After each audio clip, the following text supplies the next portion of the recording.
మీ ఎలాంటి వ్యాపార ప్రకటనలకైనా వెంటనే మా ఛానల్ సంప్రదించండి. నమస్కారం గురుగారు. శ్రీమాత్రే నమః.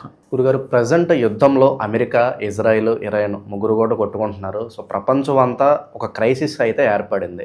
అయితే భారతదేశం కూడా త్వరలో యుద్ధంలో పార్టిసిపేట్ చేయబోతుందా అని అనుమానాలు వస్తున్నాయి. దానికి తగ్గట్లుగానే మనకి కొన్ని ఎయిర్పోర్ట్స్ కూడా క్లోజ్ చేస్తున్నారు, కొన్ని డ్రిల్స్ చేస్తున్నారు. POKని స్వాధీనం చేసుకోబోతుంది ఇండియా, కూడా యుద్ధంలోకి దిగబోతున్న వార్తలు వస్తున్నాయి. మరి అలాంటి పరిస్థితులు వస్తే మళ్ళీ లాక్డౌన్ ఏమన్నా వస్తుందా ఏంటి? భారతదేశం ఉన్న యుద్ధంలోకి ఎంటర్ అవబోతుందా? కొన్ని రోజులు లాక్డౌన్ అనేటువంటిది అప్పుడు మనకి కరోనా వచ్చినంత లాక్డౌన్ ఏమి ఉండదండి. లిటిల్ మచ్ ఏదైనా ఉంటే ఉండొచ్చేమో, కానీ మరీ విపరీతంగా కరోనా టైంలో మనం 2 సంవత్సరాలు బాధపడ్డాం. అంత తీవ్రంగా ఏమి ఉండదు. ఇప్పుడు కొన్ని చిన్న చిన్న వైరస్ల వల్ల కొన్ని అంటే ఎట్లా అంటే కొన్ని ఆంక్షలు పెట్టడం. ఇప్పుడు మనకి పెట్రోల్ విషయంలో కానీ, డీజిల్ విషయంలో కానీ, గ్యాస్ విషయంలో కానీ కొన్ని ఆంక్షల వల్ల వచ్చే కొన్ని ఆంక్షలు ఉంటాయి. కానీ అప్పట్లాగా నెలల తరబడి బయటికి తిరగకుండా ఉండడం, మాస్కులు పెట్టుకోవడం అంత ఉండదు, కొద్దిగా ఉంటుంది. కానీ అంత రేంజ్ అయితే మనం ఎక్స్పెక్ట్ చేయడానికి లేదు. అయితే ఇక్కడ పాకిస్తాన్ మరియు ఇండియాకి సంబంధించిన యుద్ధంలో ఖచ్చితంగా యుద్ధం చేస్తుంది పాకిస్తాన్తో ఇండియా. అందులో మంచి విజయం సాధిస్తుంది. దీనికి కారణం ఏమిటి, ఎట్లా చెప్పగలం మనం దీన్ని? ఏదో ఊరికే గాలి మాటలు తీసుకొని చెప్తున్నామంటే కాదు. ఇక్కడ మనకి శని కుజులు కలిసి ఉన్నారు. ఇప్పుడు ఏప్రిల్ మాసం శని కుజులు కలుస్తున్నారు. ముస్లిం కంట్రీస్కి చాలా పెద్ద దెబ్బ అని మనం ఆల్రెడీ చెప్పుకున్నాం. ఇక్కడ ఏంటంటే ఎప్పుడైతే మనకి ఈ శని కుజులు మీనంలో కలుస్తారో, మీనంలో కలుస్తూ కుంభంలో రాహు ఉన్నాడో, మేషరాశికి అధిపతి కూడా కుజుడై మీనరాశిలో శనితో కలుస్తున్నాడో, ఈ కూర్మ చక్రము అంటారు. ఈ కూర్మ చక్రంలో ఇది ఏ దేశాలనైతే ప్రభావితం చేస్తుందో, అంటే కుంభరాశి, మీనరాశి, మేషరాశి, వృషభ రాశి వరకు దీని తీవ్రత ఉంటుంది. ఉన్నప్పుడు ఏంటంటే ఇది ఏ గ్రహాలు ఏ రాశులు ఉన్నాయంటే అమెరికా కంట్రీ, మన Israel, Muslim countries, Gulf countries ఏవైతే ఉంటాయో అవి, ఇండియా మీద కూడా దీని ప్రభావం ఉంటుంది. కాబట్టి 100% ఇండియా పొరుగు దేశంతో పోట్లాడాల్సిన పరిస్థితి వస్తుంది, లేదా ఎవరికైనా సపోర్ట్ చేయాల్సిన పరిస్థితి వస్తుంది. అందులో పర్టికులర్గా పాకిస్తాన్తో 100% యుద్ధం జరుగుతుంది. అందులో ఎటువంటి సందేహం. POKని మనం స్వాధీనం చేసుకుంటామంట, కొంతవరకు స్వాధీనం చేసుకునే ఛాన్సెస్ ఉంటాయి. కాకపోతే యుద్ధం మాత్రం తథ్యం. ఎందుకంటే ఇక్కడ మనకి ట్రంప్ చూడండి రోజుకో మనం మాట్లాడుతున్నాడు. ఇవాళ అంటాడు, బంద్ అంటాడు, యుద్ధం. స్టాక్ మార్కెట్స్ని ఇక్కడ మ్యానిపులేట్ చేస్తున్నాడు గురుగారు, చేస్తున్నాడు. ఈ యుద్ధం వల్ల స్టాక్ మార్కెట్ ఇంకా బాగా ఇబ్బంది వస్తుంది ఈ రేట్ల విషయంలోని. అందుకే నేను ఎప్పటి నుంచో చెప్తూ వస్తున్నా, ఏమండి ఇది యుద్ధం రాబోతుంది కాబట్టి రైతులు ప్రధానంగా ఈ మామిడి పళ్ళు, అరటి పళ్ళు, ఈ పళ్ళు ఎక్స్పోర్ట్ చేసేటువంటి వారు కొంచెం చూసుకొని పండించండి.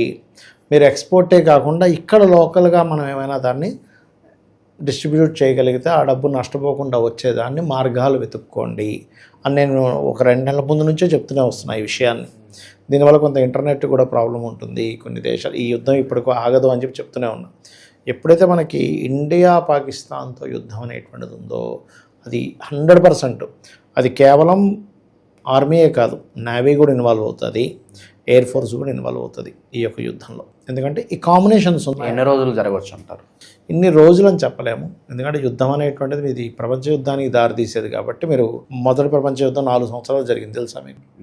రెండవ ప్రపంచ యుద్ధం కూడా 4 సంవత్సరాలు జరిగింది, 1939 నుంచి 1945 వరకు ఆల్మోస్ట్. కాబట్టి ఇది దీర్ఘకాలంగా జరిగేది, రోజులు లెక్క పెట్టడానికి లేదు. బట్ యుద్ధం వస్తుందా లేదా అంటే వస్తుంది, 100% వస్తుంది. మా పాకిస్తాన్తో మొదటి ప్రపంచ యుద్ధంలో 30 దేశాలు ఇన్వాల్వ్ అయ్యాయి, తర్వాత 70. సో ఇక్కడ కూడా ఏంటంటే తక్కువ దేశాలైతే కాదు, కొంచెం ఎక్కువ దేశాలు ఇన్వాల్వ్ అయినప్పుడు దాన్ని 3వ ప్రపంచ యుద్ధం అంటారు. ఈ 3వ ప్రపంచ యుద్ధం ఎందుకు వస్తుంది అంటే మనిషి యొక్క జన్మజాతకంలో ఎలా అయితే వాళ్ళ ఆలోచన స్థానం మీద ఏ గ్రహం ఉంటే వాళ్ళకి ఆలోచన కలుగుతుందో, మనకి నవనాయకులు అంటారు. రాజు, మంత్రి, సేనాధిపతి, అర్ఘ్యాధిపతి, శస్యాధిపతి ఇట్లా ఉంటారు ఒక్కొక్కరు. అందులో మనకి మంత్రి గురువు అయితే గురువు స్వరూపం మారిపోయింది ఒకటి.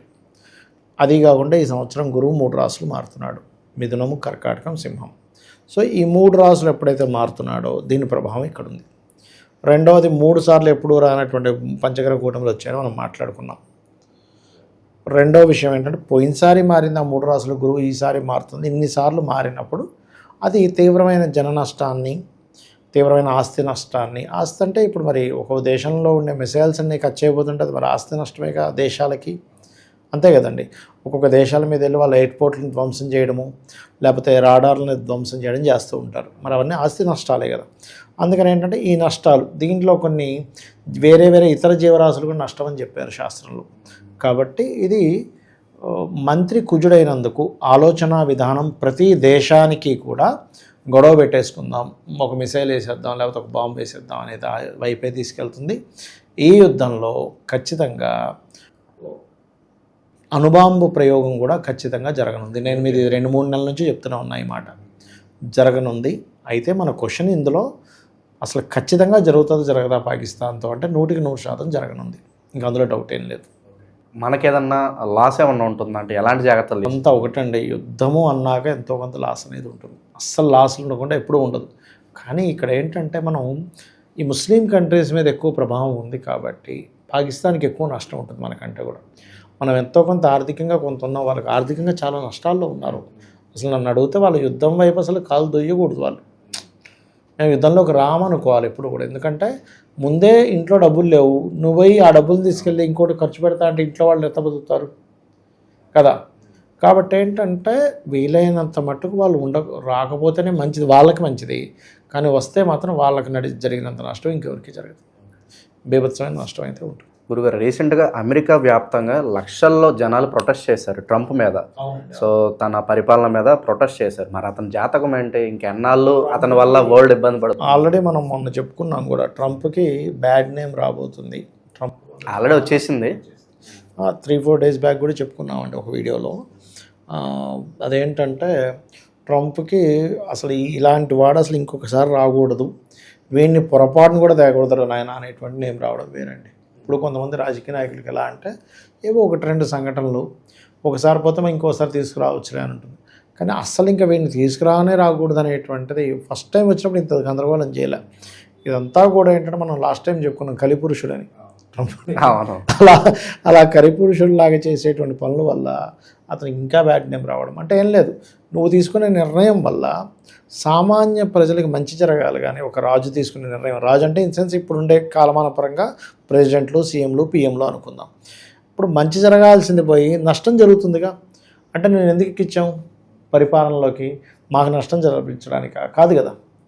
మేము నువ్వు ఏదో బాగుపరుస్తావు, ఈ దేశాన్ని బాగుపరుస్తావు, ఈ వ్యవస్థను బాగుపరుస్తావు, ఏదో ఇంకా బాగుంటుందనే ఉద్దేశంతోనే ఎవరైనా ఎంపిక చేసుకుంటారు.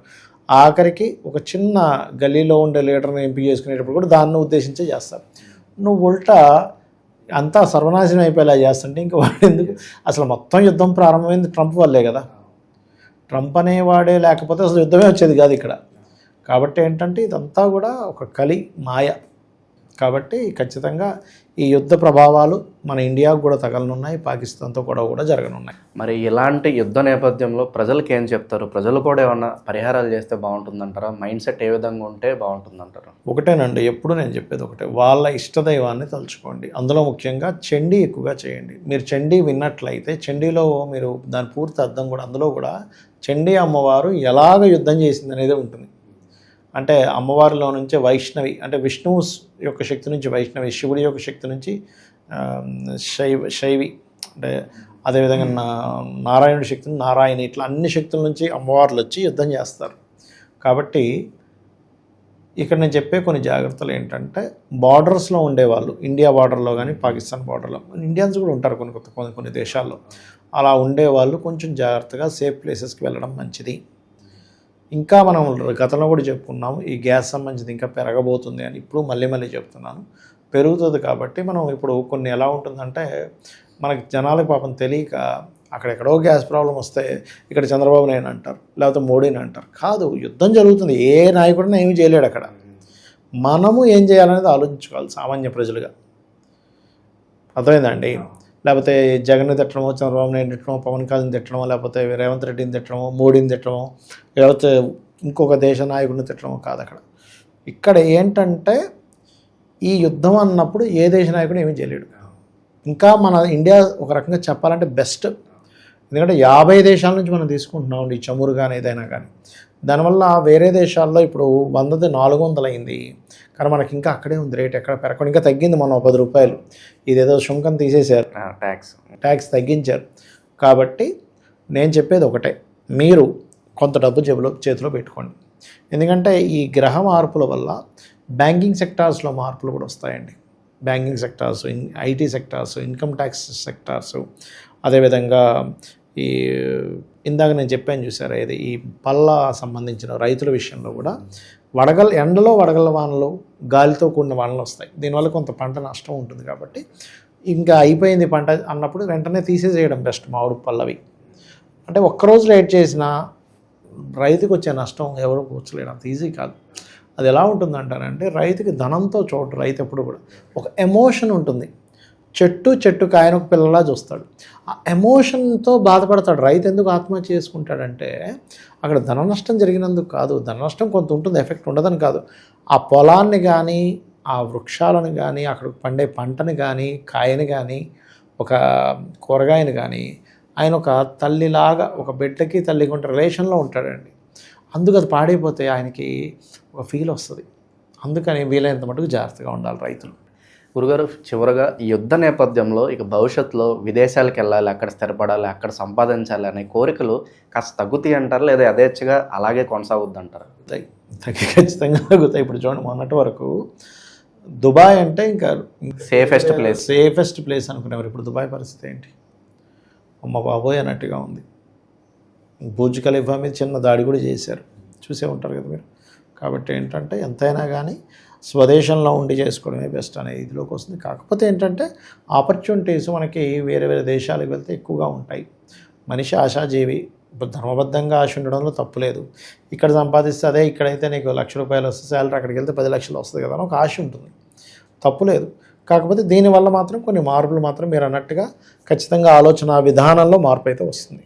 మంచి విశ్లేషణ అందించారు. ధన్యవాదాలు గురుగారు. శ్రీమాత్రే నమః.